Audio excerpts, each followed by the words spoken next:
Village మండలు సిద్దిపేట జిల్లా అయింది. స్వామివారి యొక్క బ్రహ్మోత్సవాలు జాతర రేపు ఉదయం 18/1/26 ఆదివారం, రేపు ఆదివారం నుంచి 10 వారాల వరకు మధ్యాహ్న శివరాత్రితో కలిపి స్వామివారి యొక్క ఉత్సవాలకి భక్తులు దాదాపు లక్షలాది భక్తులు వచ్చి దర్శనం చేసుకుంటారు.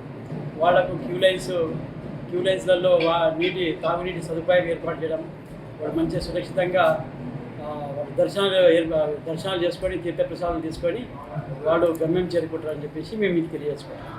దేవస్థానం తరఫు నుంచి కూడా అన్ని వాళ్ళకి ఎలాంటి తాగునీటి సదుపాయాలే కానీ ఎక్కడ దేవాలయం చుట్టుముట్టు కూడా ఏర్పాటు చేయడం అనేది జరిగింది. అది మీ ద్వారా తెలియజేసుకుంటాం. రెండవ అతిపెద్ద శైవ క్షేత్రమైన కొమరవెల్లి మల్లికార్జున స్వామి జాతర జరుగుతుంది. లాస్ట్ డిసెంబర్ 14 నాడు మల్లికార్జున స్వామి కళ్యాణం జరిగింది. ఆ కళ్యాణం కూడా చాలా పీస్ఫుల్గా అంగరంగ వైభవంగా జరిగింది. దానికి ఎండోమెంట్ మినిస్టర్ గారు కానీ మన ప్రతాప్ రెడ్డి గారు కానీ అందరూ వచ్చారు. చాలా సవ్యంగా జరిగింది. చాలా సంతోషం. అదేవిధంగా డిసెంబర్ 14 స్టార్ట్ అయిన ఈ కళ్యాణంతో స్టార్ట్ అయిన ఈ జాతర మార్చి ఎండింగ్ వరకు దాదాపు 9-10 వారాలు నడుస్తుంది. దానికి ఇప్పుడు ఈ ఫస్ట్ ఆదివారం జనవరిలో ఇప్పుడు వచ్చిన ఈ ఫస్ట్ రేపు ఇవాళ శనివారం, రేపు ఆదివారం, ఫస్ట్ ఆదివారం తోటబావి దగ్గర అదే కళ్యాణం జరిగిన దగ్గర అదే ప్లేస్లో పట్నము అగ్నిగుండం జరుగుతుంది రేపు హైదరాబాద్ యాదవుల చేత. దానికి కూడా అన్ని ఏర్పాట్లు చేసినాం. ఇటు ఎండోమెంట్ డిపార్ట్మెంట్ కానీ, తర్వాత ఇటు పోలీసు డిపార్ట్మెంట్ కానీ, అదేవిధంగా ఇరిగేషన్ డిపార్ట్మెంట్ కానీ, పంచాయతీ డిపార్ట్మెంట్ కానీ వివిధ శాఖల సమన్వయంతో చాలా అద్భుతంగా ఏర్పాట్లు చేసినాం. అదేవిధంగా పార్కింగ్ కూడా ఇటు హైదరాబాద్ నుంచి వచ్చే వాళ్ళకు ఆ పెట్రోల్ బంక్ పక్కన ఐనాపూర్ రోడ్లో అక్కడ కూడా పార్కింగ్ ఏర్పాటు చేసాం. అదేవిధంగా కళ్యాణ మండపం దగ్గర ఆడ కూడా పార్కింగు, జనగాం నుంచి ఇటు సిద్దిపేట నుంచి వచ్చే వాళ్ళకు కూడా బస్ స్టాండ్ అవతల అక్కడ కూడా పార్కింగ్ ఏర్పాటు చేసాం. అది కూడా భక్తులకు లాస్ట్ టైం ఇబ్బంది అయింది కాబట్టి కొంచెం ఇంకొక 100-200 మీటర్లు కొంచెం దూరం పెంచడం జరిగింది. అది కూడా భక్తుల సౌకర్యార్థం కోసమే. బండ్లు జామ్ అయితే ఇంకా ఇబ్బంది అవుతుంది అనే ఉద్దేశం మీద చేయడం జరిగింది. అదేవిధంగా మంచినీటి సమస్య కూడా దాదాపుగా పోవాలన్న ఉద్దేశం మీద ఇంతకుముందు మన కోమటిరెడ్డి వెంకటరెడ్డి గారు వాటర్ ప్లాంట్ ఇచ్చారు. ఆ వాటర్ ప్లాంట్ కూడా కొద్ది రోజులు సాంకేతిక లోపంతో కొంత ప్రాబ్లం ఉన్నా కానీ ఈ మధ్యనే ఆ రివ్యూ మీటింగ్లో చర్చించి దాన్ని కూడా ఆ సాంకేతిక ఏదన్నా లోపాలు ఉంటే అవి కూడా చేయించి నిన్ననే అందుబాటులోకి తెచ్చినాం.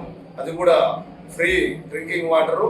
అదేవిధంగా మిగతా వాటర్ పరంగా కానీ ఏది కానీ మోటార్లు రిపేర్ ఉన్న అన్నీ కూడా సవ్యంగా జరిగినాయి. వాటర్ సప్లై కూడా ఉంది. క్యూ లైన్లలో కూడా డ్రింకింగ్ వాటర్ పెడుతున్నాం. అది కూడా ఇబ్బంది కాకుండా స్పీడ్గా అంటే లైన్లు ఎవరికి కూడా ఇబ్బంది కాకుండా జరిపిస్తున్నాం. మిగతా ఇంకా ఏర్పాట్లు కూడా రేపు ఉంది కాబట్టి రేపు ఇంకా భక్తులు నాకు తెలిసి నేను అనుకుంటున్నా ఈ మొన్నటి ఆదివారం కాకుండా లాస్ట్ అంతకుంటే ఆదివారం దాదాపు 54,000 మంది వచ్చారు. ఆ 54,000 మంది రేపు ఫస్ట్ ఆదివారం కాబట్టి 1,00,000 నుంచి 1,50,000 భక్తులు వస్తారని ఆశిస్తున్నాం.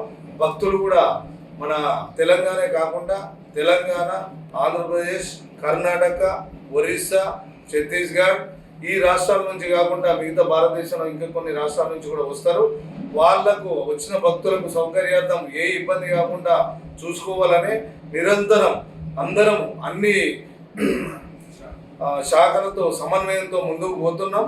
ఇంకా కూడా ఈ నైట్ కూడా వీలైనంత వరకు ఇంకేమన్నా ఉన్నా కానీ అవన్నీ కూడా సరి చేసుకుంటూ రేపు జరగబోయే ఫస్ట్ ఆదివారానికి భక్తులకు ఏ అసౌకర్యం కలగకుండా చూసుకుంటూ ముందుకు పోతామని తెలుపుకుంటూ, అదేవిధంగా ఆ మల్లికార్జున స్వామి ఆశీస్సులు కానీ ఆయన ఆశీస్సులతోని ఈ జాతర రేపు ఫస్ట్ ఆదివారం కూడా సవ్యంగా జరగాలని ఆ మల్లికార్జున స్వామిని కోరుకుంటున్నాను. క్షేత్రం కొమరవెల్లి మల్లికార్జున స్వామి జాతరకి మొదటి వారం అంటే పట్నం వారం ఇది గుండెకాయ లాంటిది. దీనికి పూర్తిగా హైదరాబాద్ నుండి భక్తులు వస్తారు కాబట్టి దీనికి పట్నం వారంగా పేరు పడ్డది. ఈ వారం మొత్తం 95% హైదరాబాద్ భక్తులే వస్తారు. వీళ్ళు ఇప్పుడే కాదు, వందల సంవత్సరాల నుండి ఎవరైతే ఉన్నారో హైదరాబాద్ ప్రతి గల్లీకి, అంటే ఓల్డ్ సిటీ హైదరాబాద్ సికింద్రాబాద్ కాకుండా రెండో వారం సికింద్రాబాద్ భక్తులు వస్తారు. అది లష్కర్ వారం అంటారు. మరి ఈరోజు పట్నం వారం అంటే హైదరాబాద్ ఓల్డ్ సిటీలో ఎన్ని బస్సులు ఉన్నాయో అన్ని బస్సులకి ప్రజలు వస్తారు. ఇది ఇప్పుడు కాదు, పురాతన సాంప్రదాయం. వాళ్ళు హైదరాబాద్ భక్తులు ఎవరైతే ఉన్నారో వాళ్ళు పెద్దపట్నం వేసుకుంటారు. ఆ తర్వాత అగ్నిగుండాల కార్యక్రమం వాళ్ళ స్వచ్ఛందంగా వాళ్ళ డబ్బులు పెట్టుకొని వాళ్ళు వాలంటరీగా సేవ చేసి గత దాదాపుగా 70 సంవత్సరాల నుండి ఆ కార్యక్రమం నిర్వహిస్తున్నారు. అది పీస్ఫుల్గా జరుగుతుంది. దానికి దేవస్థానం వర్గాల నుండి మేము కానీ ఆ మిగతా గ్రామస్తులు పోలీస్ శాఖ వారు కోఆపరేట్ చేస్తున్నారు. సవ్యంగా జరుగుతుంది. ఎందుకంటే అక్కడ ఏదైతే కళ్యాణం అగ్నిగుండం చేస్తామో ఆ కళ్యాణం అంటే పట్టణం కళ్యాణం, వాళ్ళ ఒక్క భాషలో దాన్ని పట్టణానికి కళ్యాణం అంటారు. సో అక్కడ చేసేదానికి వాళ్ళు ఒక చాలా ప్రాశస్తంగా భావించి శనివారం నాడు వచ్చిన ఎవరైతే ఉంటారో వాళ్ళు శనివారం వచ్చి ఆదివారం వరకు ఉండి వాళ్ళు సోమవారం పోతారు.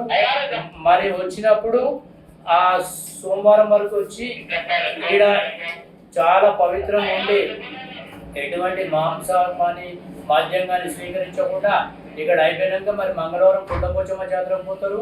ఇక్కడికి ఎవరైతే భక్తులు వస్తారో దాదాపు 60 నుండి 80% వరకు ఈ 3 వారాల భక్తులందరూ అక్కడ పోయి మిగతా కార్యక్రమం అక్కడ చేసుకుంటున్నాయి. మరి మల్లికార్జున స్వామికి ఈ రోజు తొలి రోజు వాళ్ళు వచ్చిన ఓడిబిఆర్ పోయడం, రేపు రెండో రోజు బోనాలు సమర్పించుకొని దర్శనం చేసుకొని ఆ తర్వాత ఎల్లమ్మ దగ్గర బోనాలు చేసుకుని తర్వాత అగ్నిగుండాల కార్యక్రమం నిర్వహిస్తారు. మరి గతంలో ఉన్న బోర్డు టైం అయిపోయినాక ఇమీడియట్గా టైం లేదు కాబట్టి తాత్కాలికంగా ఇప్పుడు ఉత్సవ కమిటీ ఏర్పాటు చేసుకుంటే మరి వీళ్ళు వచ్చి నుండి ఇప్పుడు కళ్యాణం జరిగింది. ఆ కళ్యాణం తర్వాత కూడా వీళ్ళు రెగ్యులర్గా ఇక్కడే ఉత్సవ కమిటీ సభ్యులు రెగ్యులర్గా ఉండి రాత్రి పొద్దున ఉండి మరి దేవస్థానం శాఖలతో పనులు తీసుకొని మిగతా వాళ్ళ సమన్వయంతో, సరే వేరే శాఖల వారు కొంతమంది కొన్ని శాఖలు చేస్తారు, ఇంకొన్ని శాఖలు చేయాల్సినంత చేయకుండా కూడా వీళ్ళు అవన్నింటిని అధిగమించుకుంటూ దేవస్థానంతో అన్ని చేయించుకుంటూ గతంలో కంటే ఇప్పుడు 2-3 ప్లేస్లలో డ్రింకింగ్ వాటర్ ఏర్పాటు చేయడం, అదనంగా ఇప్పుడు ఏదైతే కోమటిరెడ్డి వెంకటరెడ్డి గారు ఎంపీగా ఉన్నప్పుడు ఇచ్చిన వాటర్ ప్లాంట్ అందుబాటులోకి తీసుకురావడం జరిగింది. మరి లడ్డు ప్రసాద కౌంటర్ దగ్గర భక్తులకు నీళ్ళు తాగడం, లేకపోతే ఇప్పుడు అక్కడ కొత్త నల్లాలు ఏర్పాటు చేయడం జరిగింది. ఇంకొక నెక్స్ట్ వీక్ వరకు మేము చాలా వరకు ట్రై చేసినాం. మా నియోజకవర్గ ఇన్ఛార్జ్ ప్రతాప్ రెడ్డి గారు ఆ కాంట్రాక్టర్ని ఎంతో ఒత్తిడి చేసినా కూడా ఫస్ట్ వీక్ ఇస్తాను అనుకోకుండా సంక్రాంతికి లేబర్ వెళ్ళిపోవట్లా కొత్త క్యూ కాంప్లెక్స్ ఏర్పాటుగానే అది రెండో వారం వరకు అందుబాటులోకి తీసుకొచ్చి భక్తులకు ఎలాంటి ఇబ్బందులు లేకుండా ఈ ఒకటే కాదు, నిన్న మంత్రివర్యులు వచ్చినప్పుడు చెప్పారు, ఏదైతే మన ఎస్సీ వెల్ఫేర్ మినిస్టర్ ఉన్నారో తను నిన్న దర్శనానికి వచ్చిండు అన్న, వచ్చినప్పుడు ఏం చెప్పిండు, ఒక కాలేజ్ కూడా ఇస్తున్నాడు, ఇంకా తనతో అయ్యే పనులన్నీ చేస్తున్నాడు. మేము ఈ 11 వారాలలో అంటే ఇప్పుడు ఒక వారం దీన్ని కూడా అర్చన లెక్క పెట్టుకుంటే 10 వారాలు, ఆ 10 వారాలలో ఇప్పుడు అందరూ వస్తారు, ఇప్పుడు ఇక్కడికి మంత్రులు అందరూ వస్తారు. ఖచ్చితంగా ఈ సంవత్సరంలో ఇంకా గతంలో కంటే ఎక్కువ మేము మొన్న కూడా నిధుల గురించి కానీ ఏదైతే 9 టెంపుల్ డెవలప్మెంట్ గురించి పెట్టలేదో అదే మేము ఎండోమెంట్ మినిస్టర్ గారి దగ్గరికి నేను ప్రతాపన్న మరి నరసన ముగ్గురం పోయినప్పుడు కూడా మేడం దృష్టికి తీసుకుపోయినాం. దాన్ని కూడా డెఫినెట్గా పెట్టి ఏవైతే వాళ్ళకి నిధులు ఇస్తారో అదే రకం పునరులకు ఇచ్చేటట్టు ఏర్పాటు చేయమనం. ఇవన్నిటిని సాధించి మా నుండి అయ్యేంత వరకు శాయశక్తుల పూర్తిగా అభివృద్ధికి సహకరించేందుకు మాతో అయ్యే పని చేస్తాం.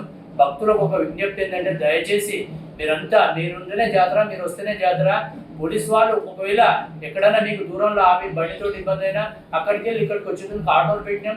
ఆ ఆటోలో వచ్చి ఆ ఫెసిలిటీని వినియోగించుకోండి.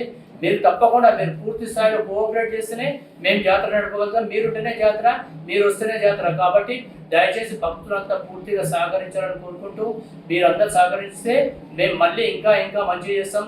ఇంకా లోటుపాట్లు ఉంటే మీడియా మిత్రులు కానీ ఇంకెవరైనా మా దృష్టికి తీసుకొస్తే దేవస్థానం దృష్టికి తీసుకుపోయి అవసరమైతే కమిషనర్ గారి దగ్గరికి, మంత్రి గారి దగ్గరికి వెళ్ళి అవన్నీ సాల్వ్ చేసి జాతరను ఇంకా మంచిగా ఇప్పుడు ఏదైతే క్యూ లైన్లో లేట్ అవుతున్నదో దాన్ని కూడా మేము ఒక సిస్టమేటిక్ ఒక పద్ధతి ఏర్పాటు చేసినాం. దానికి పోలీస్ శాఖ వారు కూడా ఒప్పుకోరు. ఈసారి ఇంకా టైం తగ్గించి భక్తులకు పూర్తిగా మంచిగా అన్ని విధాల దర్శనం చేసుకుని హాయిగా ప్రజలకు వెళ్ళిపోయేటట్టు మా పూర్తిగా పనిచేస్తాం. Thank you.